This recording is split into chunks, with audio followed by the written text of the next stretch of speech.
This is a picture of me back in high school. I started a project called She'll Be Right By Your Side, where I'd make beats from the sample loops on GarageBand and sing over them. I only played 2 shows, and all I would do is plug my iPod into the sound system with the instrumentals playing while I sung over it. The artists who inspired me at the time were Never Shout Never, Owl City, Romance on a Rocket Ship, the list goes on. But if there was one man who took the #1 spot, that would be Dan Hunter, the man behind PlayRadioPlay. From some kid who played music out of boredom to releasing a full length on a major record label at 18. PRP's story is pretty average these days, but for the MySpace era, Dan, his girlfriend, and his nerdy music were all the rage. So who is PlayRadioPlay, and what happened to a band with such promise? Let's dive into the story of PlayRadioPlay.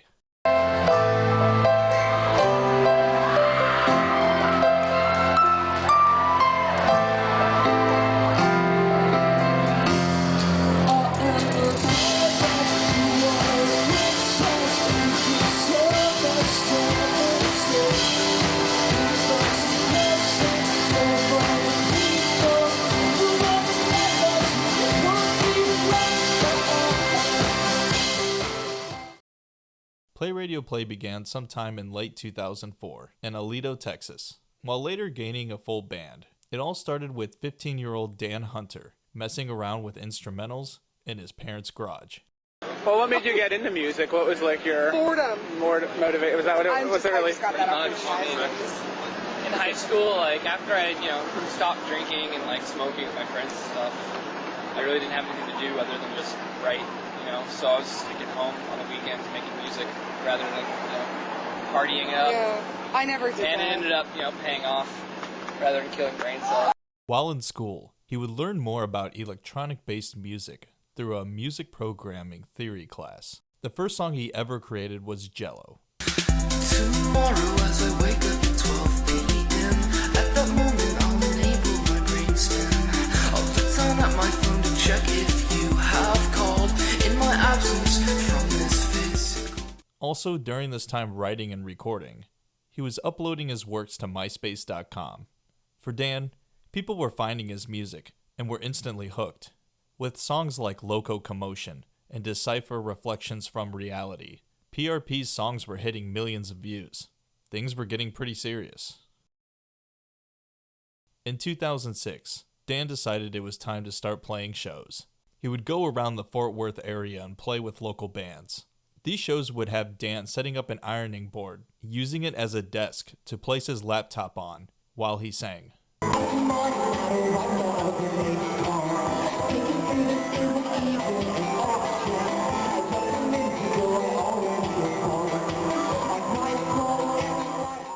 People started taking him more seriously, and eyes were starting to watch PRP's potential. Dates and offers started coming in, so it was time to set up a full band. At this time, he brought on Corey Harvard on drums and Taylor Pyle on MPC and guitar. Other members that were added on later were Jeremy Lee Given on keys and Eric Messihi on bass. During this time, PRP signed to Stolen Transmission, an independent label founded in 2005, who signed artists like The Audition and Inner Party System. It began as an imprint of Island Def Jam, who helped with distribution. The first show I could find that Dan played was on March 17th, 2006, at the Rocksteady in Plano, Texas. There was Bamboozle Left on October 14th, and 2 dates opening for Fall Out Boy and Gym Class Heroes on December 3rd and 4th. Starting in February 2007, PRP would play a few shows in Plano and Fort Worth, Texas. He would then fly to London in early March to begin recording his label debut. Recording ended on April 1st, and the gang started to prepare for a tour opening for Amberlin, Daphne Loves Derby, and Jonesetta. And on April 27th, the Frequency EP was released. This EP consisted of 5 original songs from PRP, a remix/cover of the popular band The Killers' song Mr. Brightside, and a studio video recording of the song Maddie's Birthday Song. What?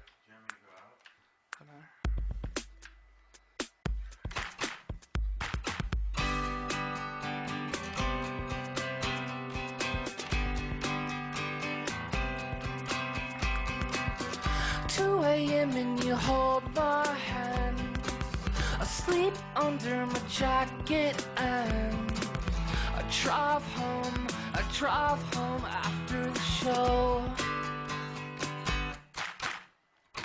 The album debuted at number 6 on the Billboard Electronic Chart and 27 on the Heatseekers chart. For the rest of the year, it was all about touring. April 29th through May 5th was the Amberlin Tour. May 14th to the 24th was with Under the Influence of Giants. June 28th through July 15th was Warped Tour. October 6th through the 17th was with Spill Canvas, Daphne Loves Derby, and Idiot Pilot. And October 18th through November 26th was with Spill Canvas, Megan Dia, Idiot Pilot, Treaty of Paris, and New Atlantic. In 2008, PRP set out on a spring tour with Yellowcard and MXPX from March 7th to April 12th. During that tour, PRP released their one and only full-length, Texas, on March 18th. The album was produced by Garrett Noel Lee, producer, songwriter, and musician who's worked with notable bands, such as Snow Patrol and Block Party. Ingrid Michaelson, who sang the song Be Okay, did backup vocals for the songs I Am a Pirate, You Are a Princess, and Texas. While the tracklist only shows 12 songs, the album has small outro/transitions that end up making the total track listing to 20 songs.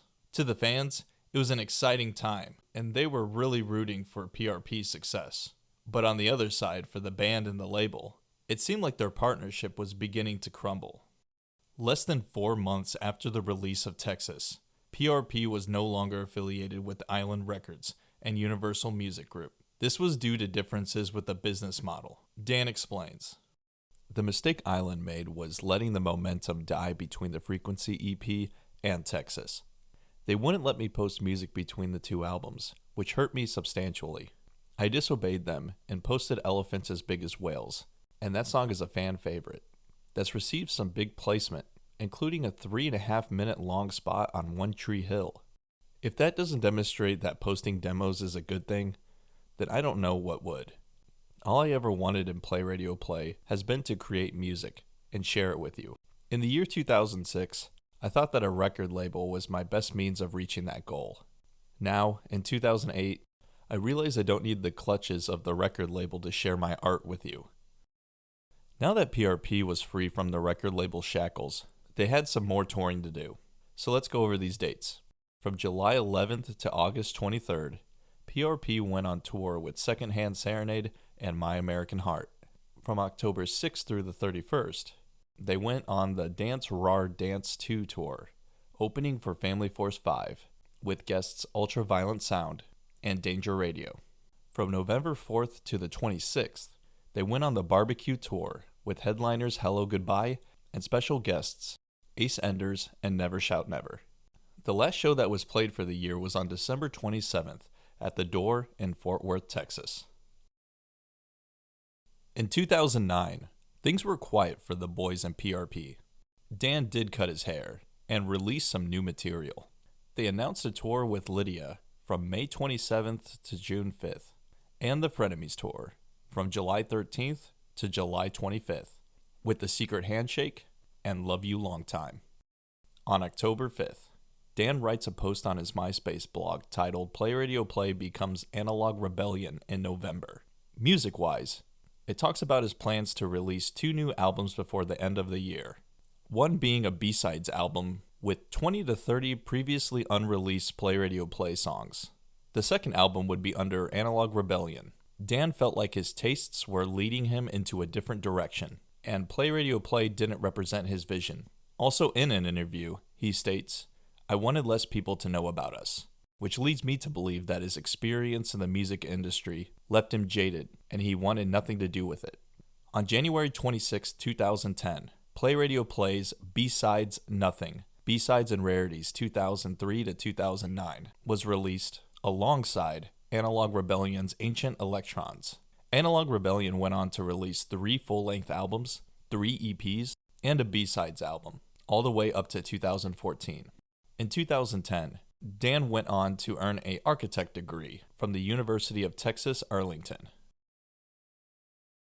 Coming back to Play Radio Play almost 15 years later not only took me back to my 2005 scene phase, but gave me a bigger appreciation for Dan and his music. Honestly, I thought Dan was kind of a dick in interviews, but I loved his catchy tunes, his communication with his fans, and the love he had for his then girlfriend Maddie. I used to hate the last half of Texas, but I find songs like More of the Worst and Corner Office Bedroom some of the best songs on the album. The man put 20 songs into an album listing only 12. But most importantly, Dan put his laptop on an ironing board and sung off his instrumentals just like I did with my iPod. Too bad everything went the way it did, but the man had to break free from the confines of gravity. Thank you for watching.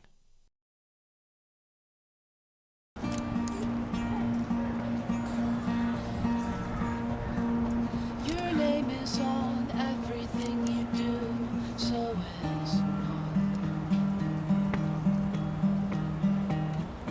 Your life made a turn for you, gave you time,